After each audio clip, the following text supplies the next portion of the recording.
انسان کے جسم میں جسمانی بیماریاں بھی ہوتی ہیں، روحانی بیماریاں بھی ہوتی ہیں۔ جسمانی بیماریوں کو تو آپ سمجھتے ہیں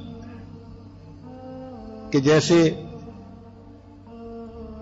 ایک بندے کو آج کی ٹرمینالوجی میں بلڈ پریشر ہے، ڈائبیٹک ہے، السر ہے، اور اطباء کی زبان میں انشقاق الشفتین، رمد چشم، شقیقہ، خناق، قبض، کلنج، وجع المفاصل، گھٹنوں کا درد، عرق النساء، یہ بیماریوں کے نام رکھے ہیں علماء۔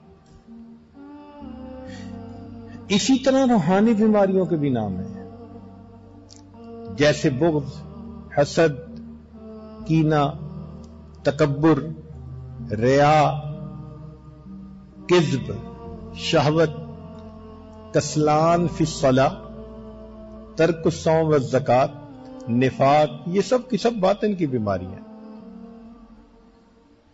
تو جیسے ظاہر کی بیماری ہو انسان اطباء کی طرف جاتا ہے، تو باطن کی بیماریوں کے لیے بھی اللہ تعالیٰ نے اطباء بنائے ہیں۔ ان اطباء کو ہماری زبان کے اندر علماء، مشائخ، صلحاء کہا جاتا ہے، اور جو ظاہری بیماریوں کو ڈیل کرنے والے ہیں ان کو حکماء کہتے ہیں، اطباء کہتے ہیں، ڈاکٹر کہتے ہیں، سرجن کہتے ہیں، کمپاؤنڈر کہتے ہیں۔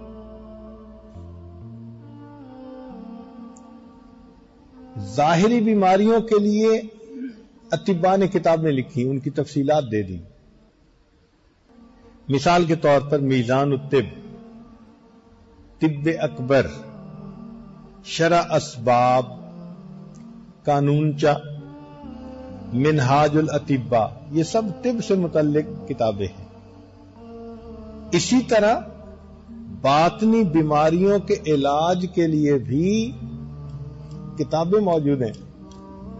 سب سے بڑی کتاب تو اللہ کا قرآن عظیم الشان، اور پھر اس سے آگے تفصیلات ہیں تو پھر بخاری شریف ہے، مسلم شریف ہے، ابو داؤد ہے، نسائی ہے، اخلاق الصالحین، یہ سب کتابیں جو انسان کی باطنی بیماریوں کو ختم کرنے کے طریقے بتاتی ہیں۔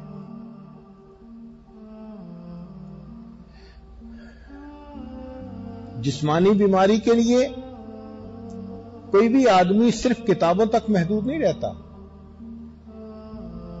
کہ جی مجھے بلڈ پریشر ہے اور میں کتاب سے پڑھ کے بلڈ پریشر کی گولی لے لوں گا۔ آپ دیکھو کوئی بھی بندہ ہو آج کل خود کتاب پڑھ کے اس کا دوا علاج کرتا ہے؟ کوئی نہیں کرتا، بھاگتا ہے ایک اسپیشلسٹ نہیں دوسرا اسپیشلسٹ، بلکہ ایک اسپیشلسٹ بتا دے کہ یہ بیماری ہے تو کہتے ہیں جی میں ایک اور اسپیشلسٹ سے ویریفائی کرتا ہوں۔ اسی طرح روحانی بیماریوں کے علاج کے لیے بھی ہمیں فقط کتابیں کام نہیں آئیں گی، کسی نہ کسی طبیب کی ضرورت ہوگی۔ شیطان ایک بڑا خوبصورت دھوکہ دیتا ہے، تمہیں کیا ضرورت ہے کسی سے اپنی بات کرنے کی، اپنی اصلاح خود کر لو۔ یہ ایسا ہی ہے جیسے کوئی سوچے کہ کیا ضرورت ہے ڈاکٹر کے پاس جانے کی، اپنا علاج خود کر لو۔ جو اپنا علاج خود کرے گا وہ جلدی مرے گا۔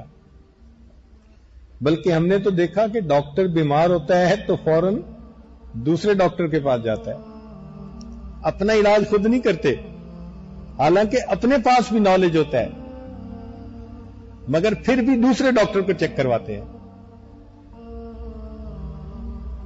دوسرے ڈاکٹر کی رائے لیتے ہیں کہ جی مجھے کیا بیماری ہے۔ اپنے بارے میں انسان کی اسیسمنٹ ٹھیک نہیں ہوتی۔ نفس اپنی باتوں کو مزین کر کے پیش کرتا ہے، برائی برائی نہیں لگتی۔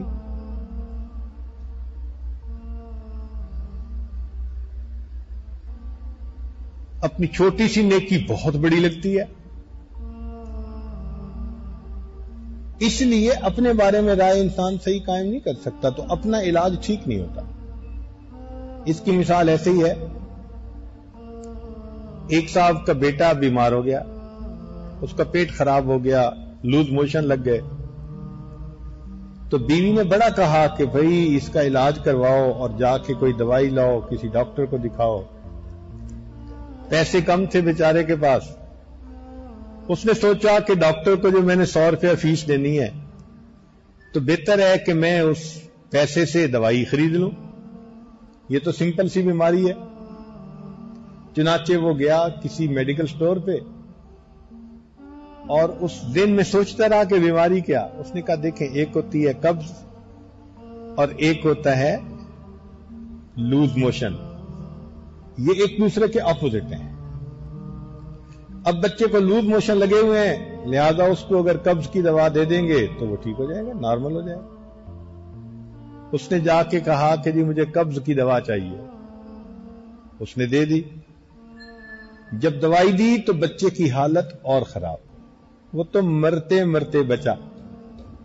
بیوی سمجھدار تھی، کسی ڈاکٹر کے پاس لے گئی، بچہ تو خیر بچ گیا۔ تو ڈاکٹر نے پوچھا بھئی تم نے دوائی کیا دی تھی؟ کہنے لگا جی میں نے سوچا کہ لوز موشن لگے ہیں، قبض کی دوا کھا لے گا تو ٹھیک ہو جائے گا، میں نے قبض کی دوا دی تھی۔ اس نے کہا عقل کے اندھے، ہماری زبان میں قبض کی دوا کہتے ہیں کہ قبض ہے کھولنے کی دوا دو، وہ الٹا اور پیٹ لوز کر دیتی ہے، اور تمہارے بیٹے کو پہلے ہی لوز موشن لگے ہوئے تھے۔ تو اپنی بیماری کا علاج انسان کا ایسا ہی ہوتا ہے۔